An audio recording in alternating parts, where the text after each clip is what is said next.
So we're just going to have a look at the equipment that you need at this particular location. Luckily there's not too much involved here. Most of actually what you need is your eyes and your hands, but a few tools are actually going to be useful to you. First of all, you need a good strong bag, something that is going to get messed up, so not your best bag.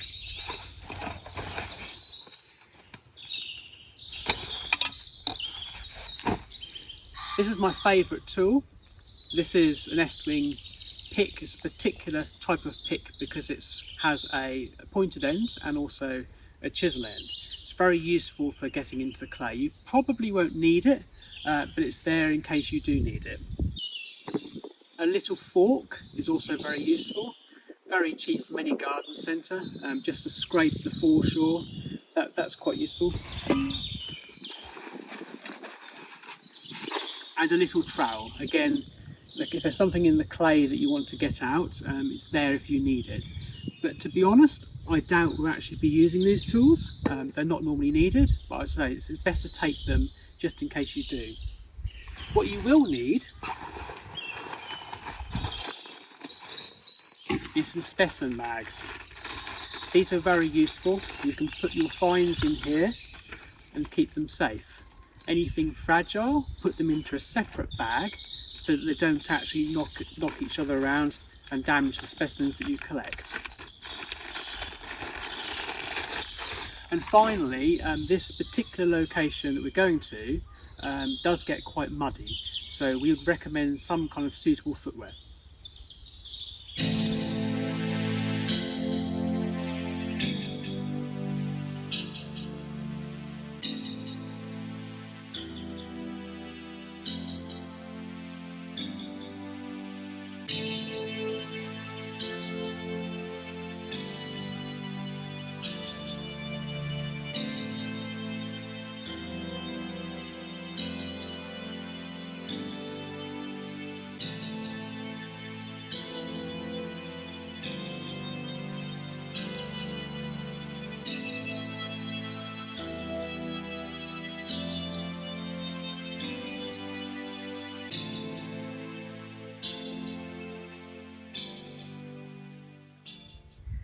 Today we are at this beautiful part of the countryside, Ramsholt, Suffolk, and here you can find lots of fossils such as shark's teeth, ray teeth, corals, bryozoan, fossilised crab and many other fossils.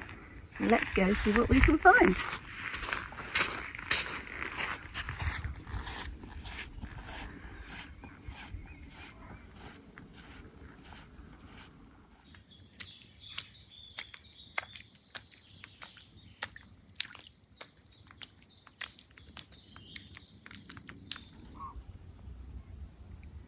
You don't actually need any tools here. That's the great thing about this location.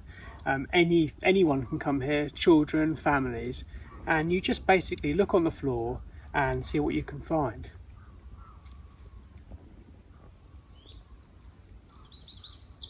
So here straight away we've got a neck tuna shell. These are quite common here. Right next to me is a cockle shell, a fossilised cockle shell. But so you really don't need any tools, you just have to have the patience and get on your hands and knees.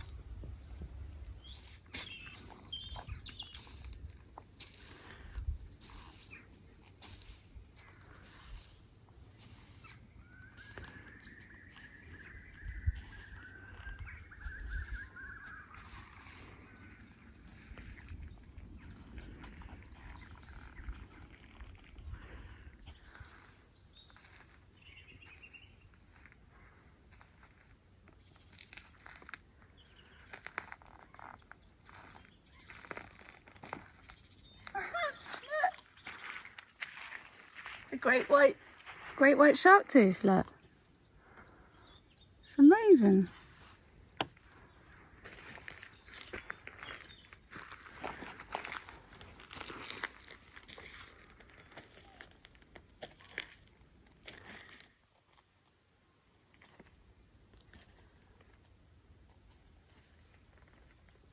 Ramsholt is a really beautiful place to come, not only for fossil hunting, but for local walks as well with the family. It's quite a short walk to this location, and there's also a pub at the start that you can enjoy a refreshing drink at the end of your lovely walk. This location is tidal, so you will need to check the tide times before coming to this location. We're actually very lucky today. There's excellent scarring conditions. You can see the sea has actually been scarring away all this area here. There's corals from the Coralline crag lying around. There's all sorts of material from the basement bed, the Red Crag basement bed. That's where you're going to get the crabs and the rolled shark's teeth. And all this area here has been uncovered. This time of the year, coming up to spring, is the best time of the year to collect. Also, we find that when the boats start coming on the river, they actually churn the beach up. The waves will gently erode the beach, and that's sometimes the best time of the year to go. Sometimes in the winter it can be a bit more kind of sticky and muddy. But these are, oh my word, I cannot believe that. We've brought stuff here today just in case we didn't have anything on the video, and this is one of the biggest teeth I found here. It's quite incredible, and I'm gobsmacked the fact that it's just right down there in the middle of doing a video. That's incredible. That's really made my day, that has. But there really is an incredible range of fossils to be found here, and it doesn't take much really. As I say, you just have to spend time and patience, and you will come away with something. There will be something that you will come away with.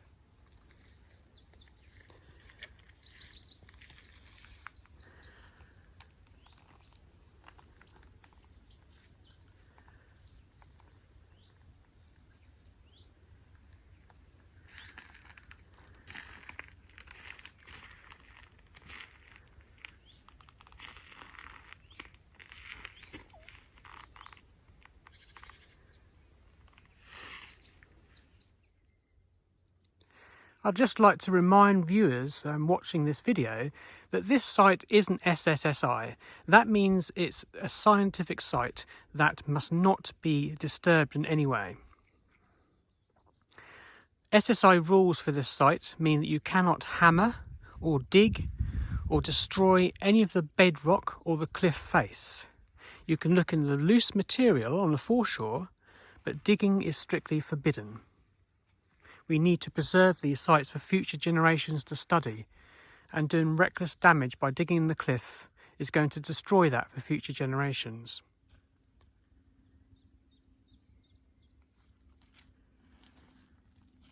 These small low-lying cliffs are quite overgrown, as there's a lot of vegetation and trees. But you can just about make out at the bottom of these cliffs. This is the Coralline crag. This is full of corals, bryozoans, and a lot of forma firma. Very small microfossils can be found here too. These very large lumps that you see lying around, these are actually corals. They're lumps of corals and they're fossilised. They are very hard and are very well preserved. Although not visible above the Coralline crag, you have the Red Crag basement bed. This is a bed of derived fossils, some of them of Miocene age. You get a lot of rolled fossils in this particular bed. To actually give you an idea of what that bed looks like, it's best to look at the areas where the sea has actually washed it out. And for that, we're just going to go over to this area here. So here is a section of the Red Crag basement bed, and you can see there's a lot of polished stones. It's quite a pebbly little bed, and this is where you're going to find a lot of the crabs. As I say, they're quite difficult to spot, but you have to look at the shapes and the formation of the pincers, which sometimes is a telltale giveaway. You'll get a lot of rolled teeth in this layer as well, but it is best to be found on the foreshore where the sea washes it out. At the very top of the cliff, currently obscured by grass and vegetation here, there's a red bed called the Red Crag. It's more like a dark orangey colour, to be honest, and it can stain on your clothes if you get it on you. This particular bed is rich in fossilised shells, and you can also find shark's teeth and even bones of mammals, although they tend to be mostly fragmented.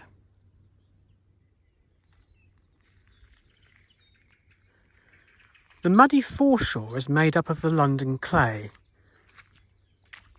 This can be somewhat difficult to collect because the muddy conditions make it difficult to see anything. But do keep an eye out because fossils such as shark's teeth, fossil shells, snake and even vertebrae can be found, such as sharks and other animals.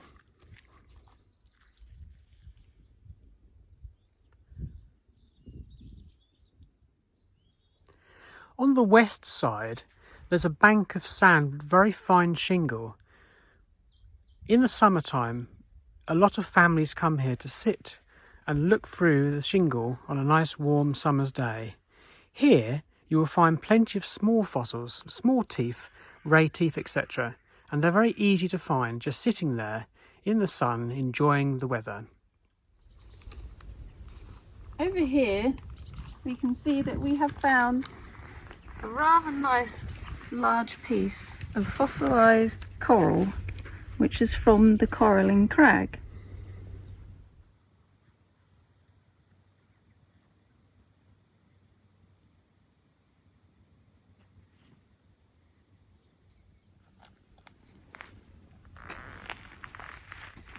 I'm actually looking for fossilised crabs at the moment by focusing in on this Red Crag basement bed. As yet, we haven't actually found any crabs today. Now, I have got 2 crabs that I've previously found because I want to show you an example of what they actually look like and what you need to look out for. Unfortunately, they all look like pebbles. So, this is typically what you might see on the floor. And if I put it amongst the other pebbles, you can see that it really does not look like a fossil at all. If you turn it over, you can now make out the pincers on either side of the crab and the crab shell here. So this is a fossilised crab, and this is another fossilised crab as well. And again, if you turn it over, it just looks like a pebble.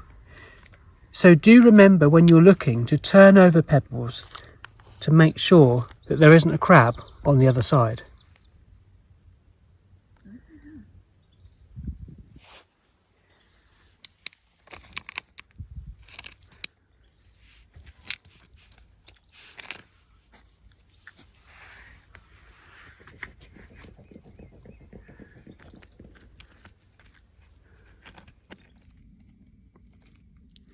Here is a piece of barnacle that I've just picked up. You can make it out just about here.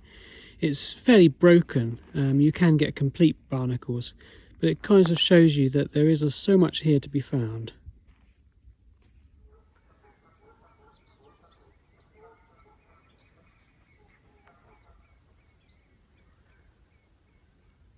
This is a bryozoan also from the Coralline crag.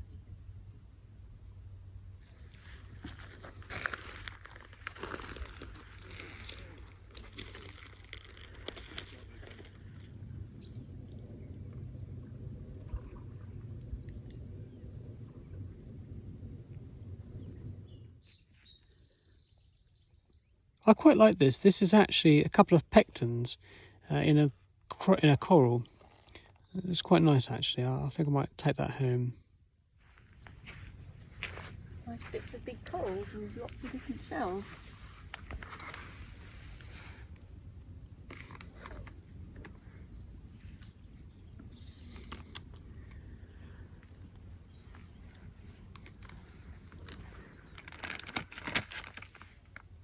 Oh, look at that one.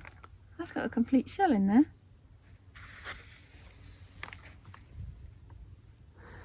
Yeah, so that's another pectin. That's quite nice.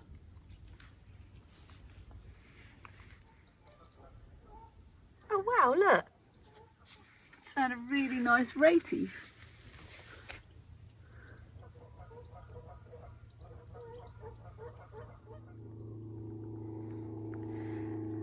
It really is very favourable conditions today.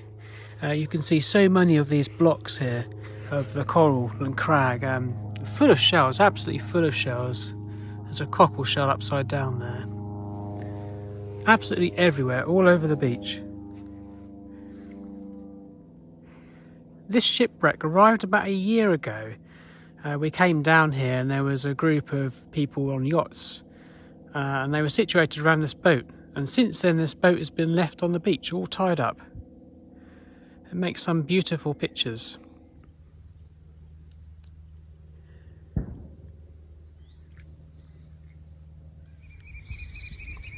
There's always been a rope swing down here ever since I was a child.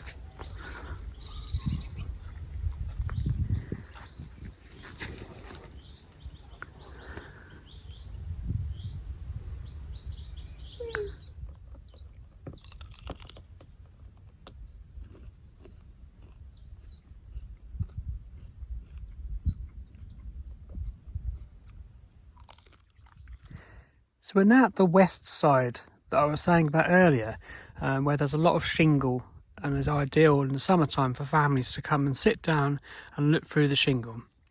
And while we're here eating our lunch, I've just spotted a very small shark's tooth just down here. Going to zoom in. You can just see it there. It's not a complete one. That just goes to show you that even just sitting down eating, you can find fossils just like that.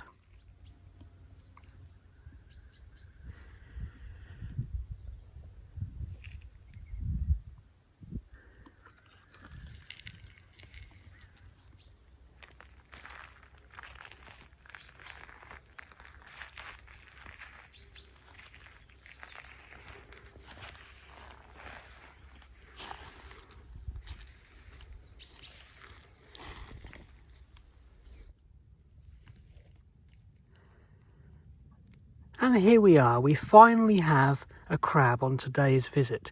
It's quite a worn crab, but you can just about see through the pebble the shape of the crab shell there. Set down there. Oh, there again, look, another little shark's tooth. There's another one I've just found, another tooth. It's missing its root. It's quite well polished. And there's another tooth I've just found. The end is just missing. It's quite worn, but still a nice tooth. And I've just found a little fragment of bone from the Red Crag. You can see the lines in there shows that it is a bone.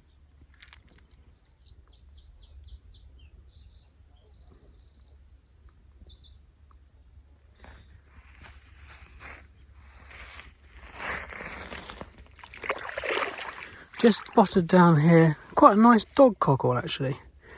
These are quite common here, but that's quite a nice one. Just laying down in the water.